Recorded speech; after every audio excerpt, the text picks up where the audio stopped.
다음으로 다음 연자를 소개하겠습니다.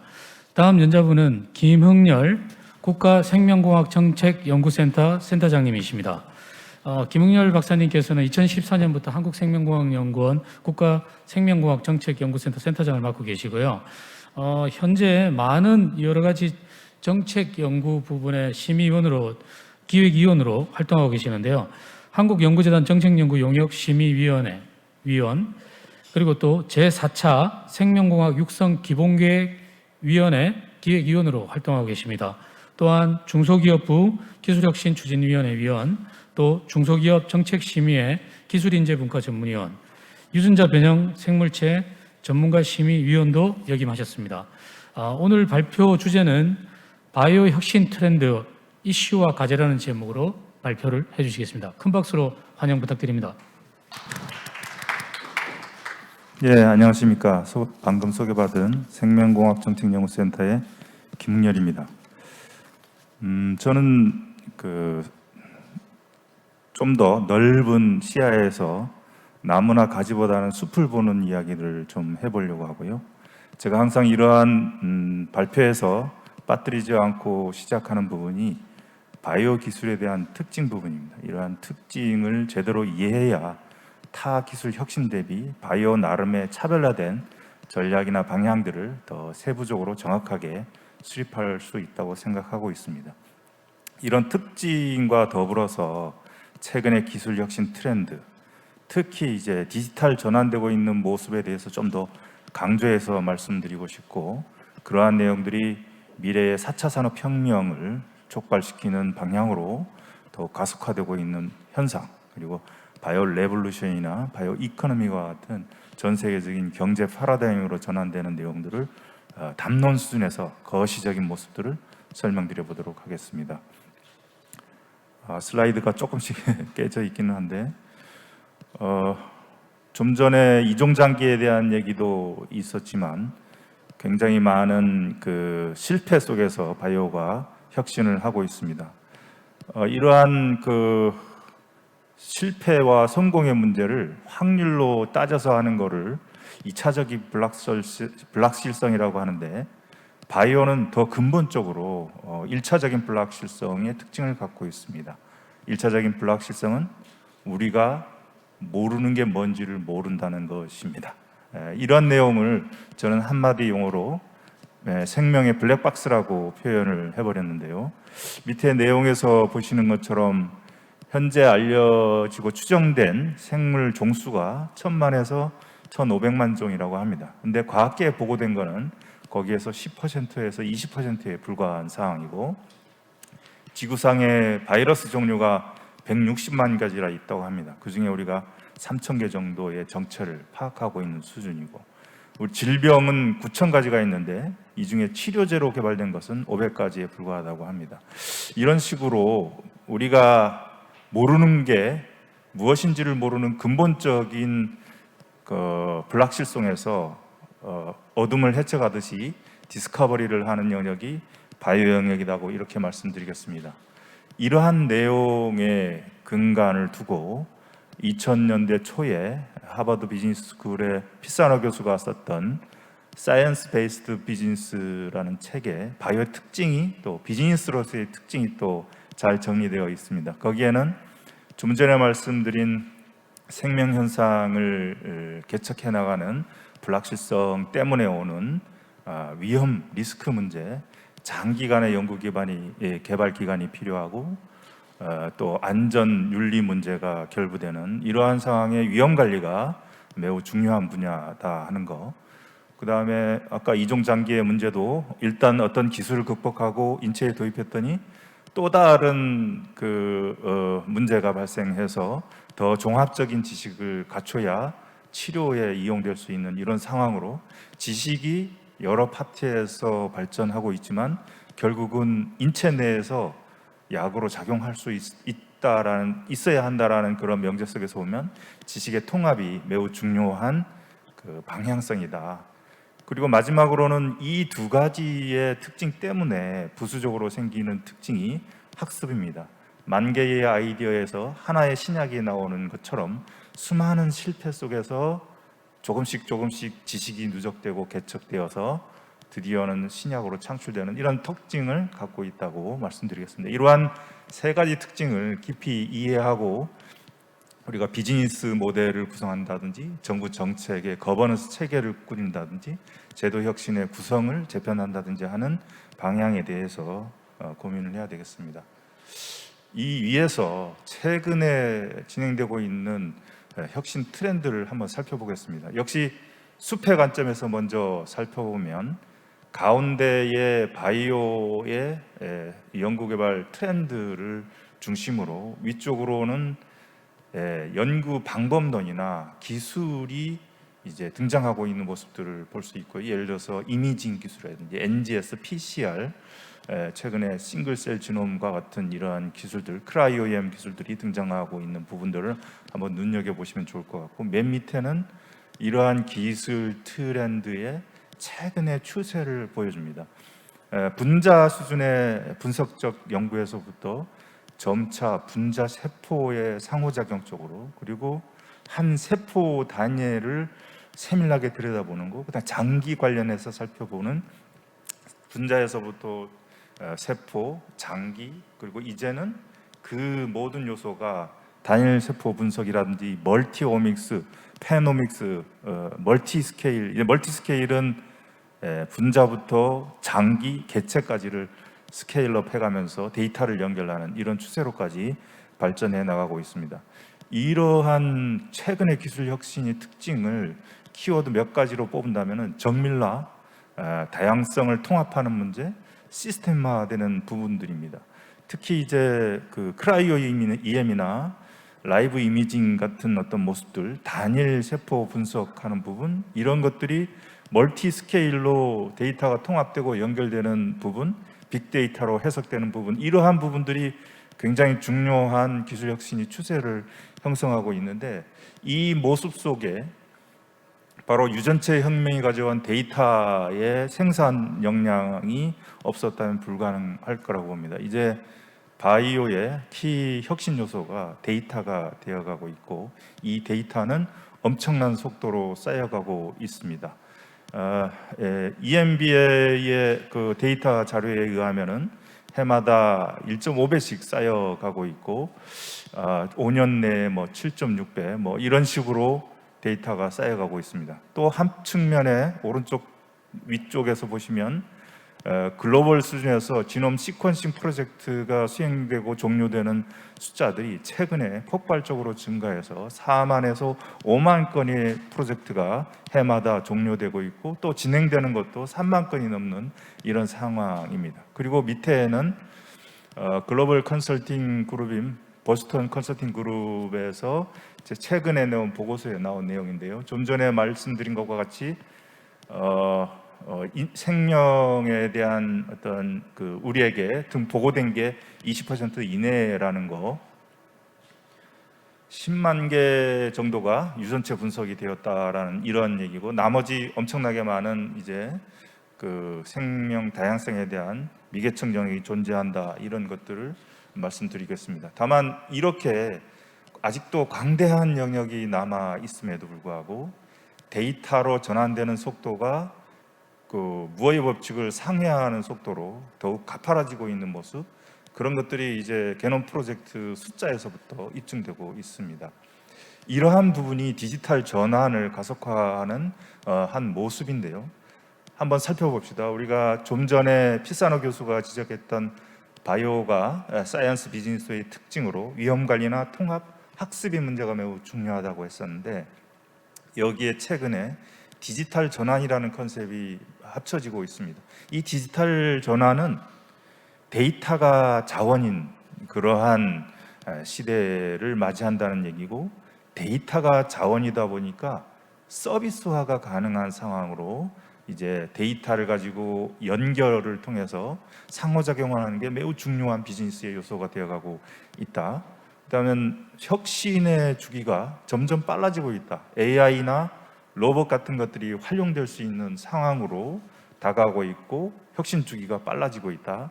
그 다음엔 지구 끝에 있는 연구자와도 협력적 연구를 할 수 있는 버추얼 랩 같은 것들을 구성해서 할 수 있는 시대가 되고 있다라는 겁니다.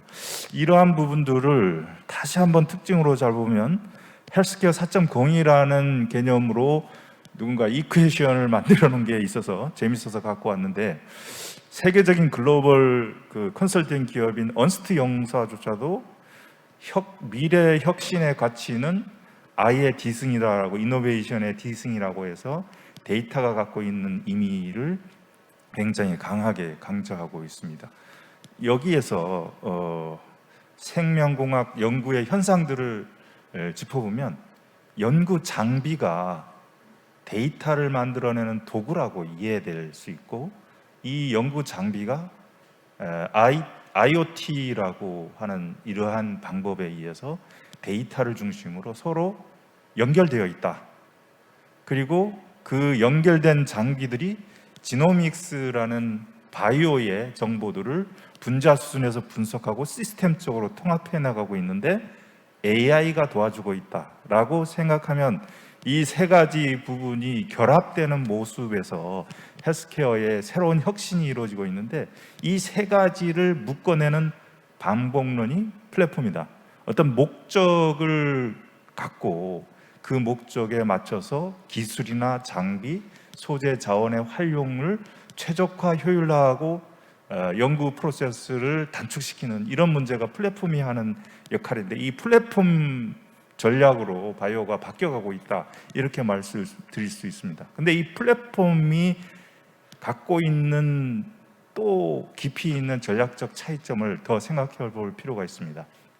데이터를 기반으로 하고 있는 플랫폼이기 때문에 데이터는 여러 교차 영역에 사용 가능합니다. 생명현상에 대한 이해가 레드, 그린, 화이트 어느 한 분야에만 적용되는 게 아니고 공통적인 교차 영역으로 들어갈 수 있고, 디지털화되어 있기 때문에 이걸 카피 앤 페이스트 하는데 비용이 거의 들어가지 않습니다. MC, 마지널 코스트가 거의 제로에 가까운 이런 상황이고, 그리고 데이터와 데이터가 연결되어서 새로운 가치를 창출하는 시대가 되어 있습니다.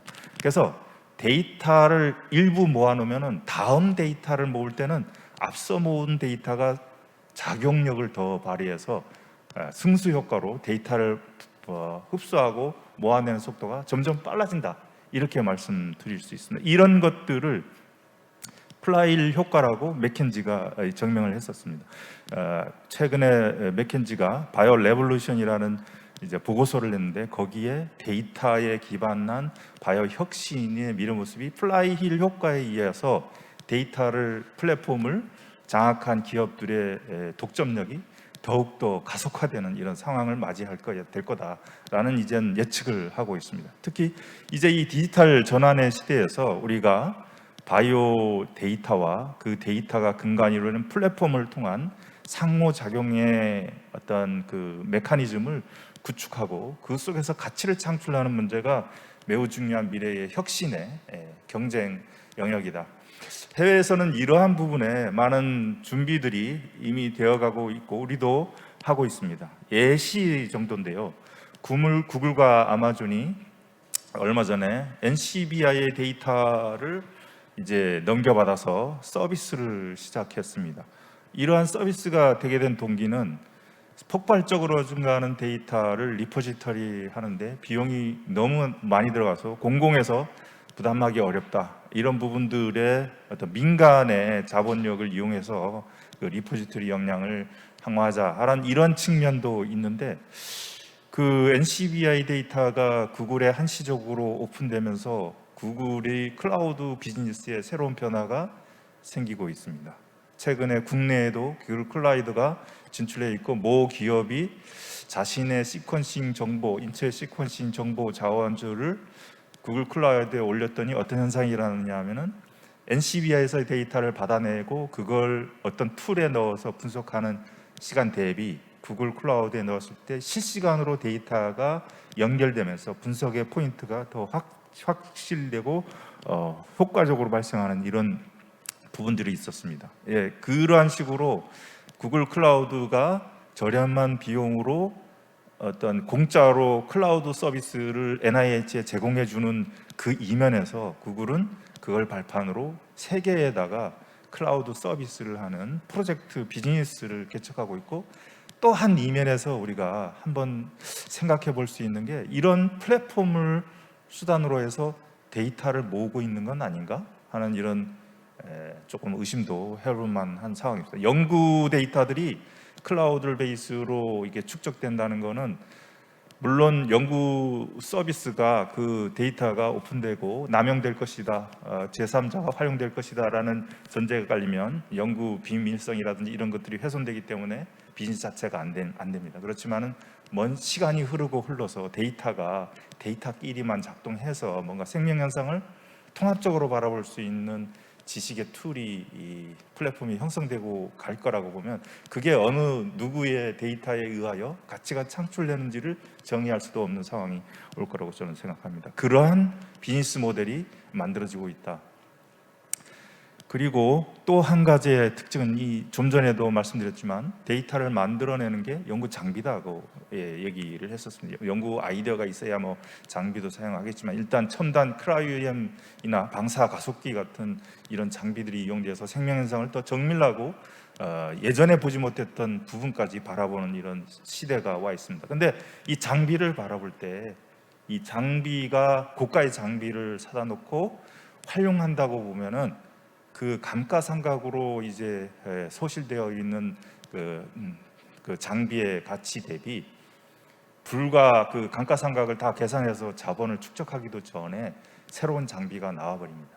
그러니까 장비를 이용하는 부분에 섣불리 고가 장비를 듣고 와서 뭔가 비즈니스를 시작해서 가치를 창출하기도 전에 다른 수만 배의 효과를 갖는 새로운 장비가 나와서 경쟁력을 잠식해 버린다는 이런 말입니다. 그러면 이 장비, 데이터를 만들어내는 장비에도 뭔가 전략적인 대응이 필요한데, 해외에서는 지금 컨소시엄을 형태로 저 오른쪽 밑에 보이는 것처럼 코어 퍼실리티가 중심이 돼서 장비와 데이터 그리고 컨설팅 요소가 코어 퍼실리티에 구축되고 10명에서 5명 정도의 혁신 아이디어를 갖고 있는 군소 랩들을 네트워크로 연결해서 컨소시엄을 구성하는 형태로 랩들이 진화하고 있다. 그래서 장비의 활용도를 극대화하고 데이터의 생산 역량을 강화하는 쪽으로 퍼실리티가 이용되고 있는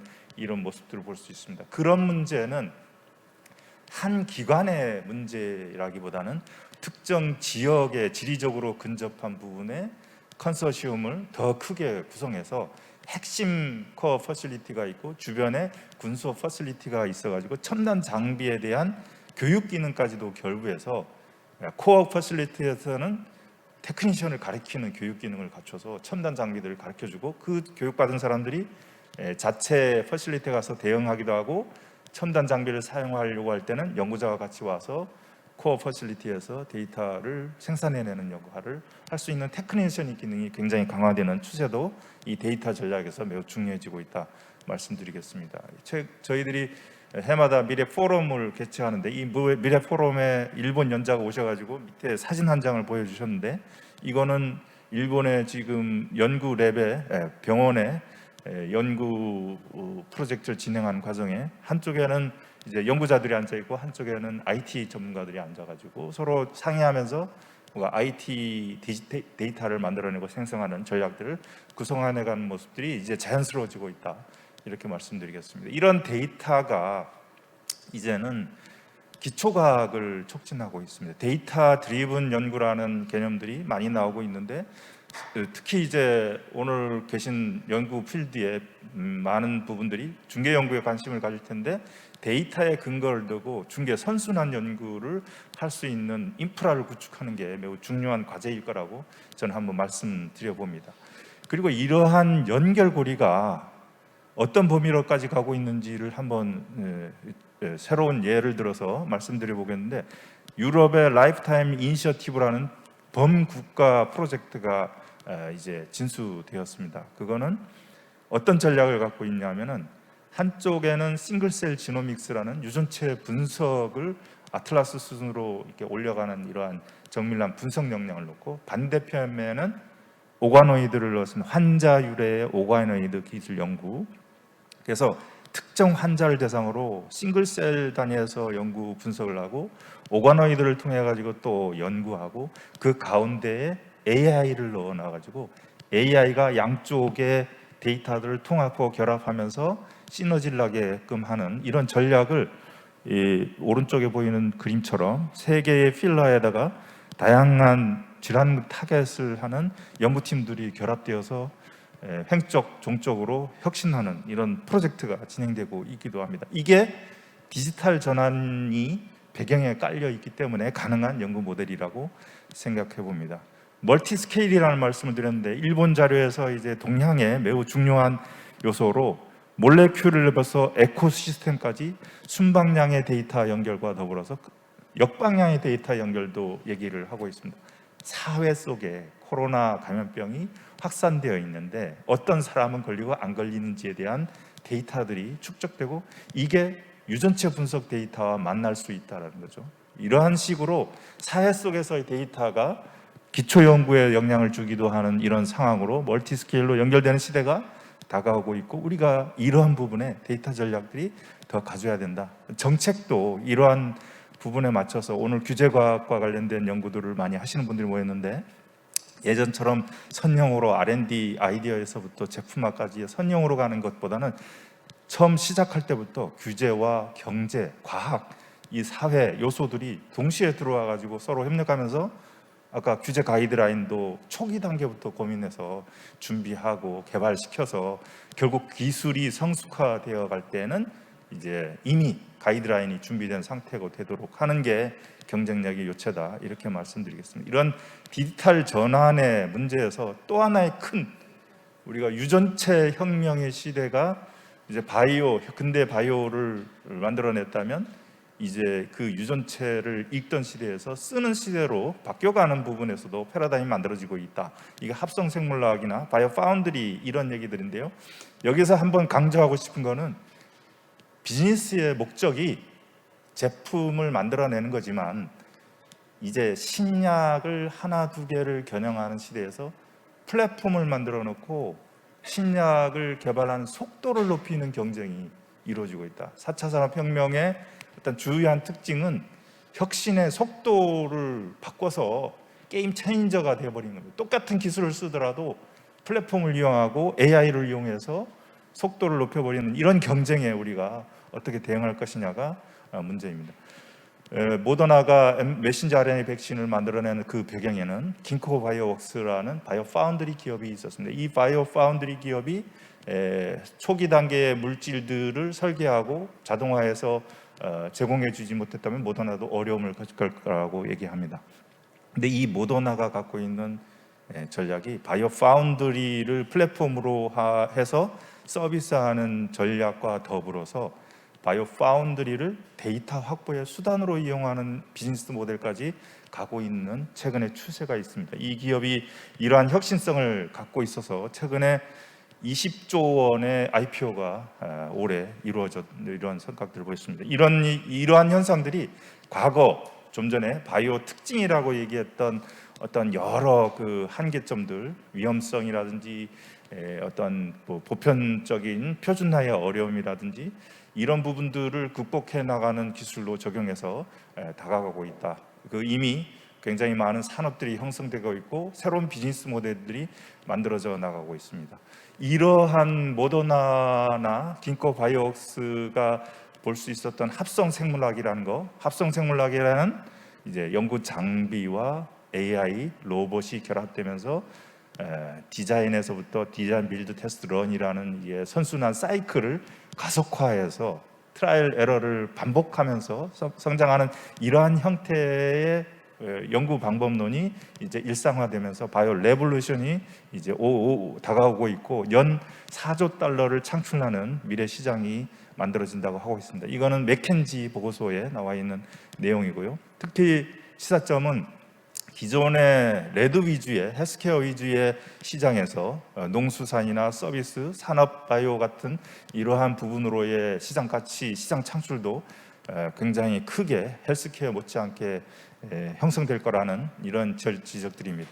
그리고 이러한 문제가 결부되어서 우리가 글로벌 서스테이너블 디벨롭 골을 이렇게 얘기할 때 현상적으로 바이오는 하나의 기술을 개발하는 산업화하는 문제가 아니다. 맨 밑에 보시는 것처럼 사회 경제의 총체적인 전환을 지속 가능한 경제로의 전환을 이루어 나가는 맥락에서 대비해야 되는 기술 분야라고 말씀드려 보겠습니다. 전 세계 60개국에 이러한 전략과 컨셉을 방향으로 한 바이오 이코노미 육성 전략들을 이제 시행하고 있습니다. 특히 몇몇 국가들이 주요한 특징 속에서 지속 가능한 문제, 그다음 회복력, 친화력, 그다음에 AI나 로봇과의 융합들, 합성 생물학 등과 같은 이러한 새로운 전략들이 최근 굉장히 강화되고 있습니다. 마침 저희가 올해 생명과학 육성 기본 계획을 새롭게 수립해야 되는 시기가 맞아서서 이런 환경 변화를 담아내고 있습니다. 작년에 생명과학 육성법이 새롭게 개편이 됐고 코로나와 등과 같은 상황 변화가 굉장히 긴박하게 돌아가고 미중 패권 경쟁이 격화되고 있습니다. 우리 생명과학 육성 기본 계획에 이러한 글로벌 환경의 어떤 경쟁 환경의 변화와 좀 전 말씀드린 기술 환경의 변화를 넣어서 전략들을 12월까지 만들어 나가게 될 거고요. 특히 규제 과학에서 우리가 좀 더 많은 일들이 요구된다. 근데 이 바이오 규제의 특징이 잘 아시는 것처럼 보수적이고 또 개개의 생명체에 대한 대상에서부터 다 다르게 나오고 복잡하기 때문에 기술이 발전에 따라서 규제 가이드라인이 굉장히 급속하게 진보화되는 형입니다. 우리가 해외 가이드라인을 도입해가지고 카피해서 쓰는 사이에 그 말 자체는 우리가 선도적인 기술을 갖고 제품에 나가는 선진국이 뒤져 있다라는 얘기와 같습니다. 그래서 앞으로의 그 디지털 전환이나 합성 생물학과 같은 이런 시대에 어떻게 대응할 것인가가 규제과학에 담아져야 될 과제인데 말씀드렸던 것처럼 아직 우리가 아는 게 뭔지 모르는 게 뭔지도 잘 모르는 미지의 대상을 대상으로 우리가 산업화해야 되는 이런 문제, 특히 생물은 형질 전환된 게 환경에 방출되면 자기 복제 능력을 갖고 있기 때문에 특히나 위험한 요소가 또 있습니다. 이런 문제에 대해서 우리가 어떻게 대처하느냐가 미래의 바이오 산업의 경쟁력에 결정적으로 중요하다. 그래서 미래에 올 수 있는 위험 문제를 신중하게 경계하면서 가이드라인을 개발하고 진부화를 막고 업데이트를 계속하는 규제과학이 매우 시급한 상황이고, 과기부에서 R&D가 시작되자마자 그 시작되는 시점에 이미 규제기관과의 협력을 통해서 어떻게 갈 것이냐를 그림 그릴 수 있어야 됩니다. 이러려고 하면은 앞단과 뒷단이 더 강화되어야 됩니다. FDA나 식약처가 하는 가이드라인을 개발하는 문제가 좀 더 앞선 단계에서 미래 기술 예측을 하고 미래 제품을 예측하고 10년 몇 년 전에 어떤 제품과 어떤 서비스가 나올지에 대한 예측 속에서 기술 역량 평가를 하고 그러한 기술 역량 평가에 근거해서 과학적인 규제 과학 연구와 규제를 제도화하는 과학과 제도 사이의 링크를 이어주는 역할을 규제과학이 해야 된다 하는 이런 말씀을 드리면서 마치겠습니다.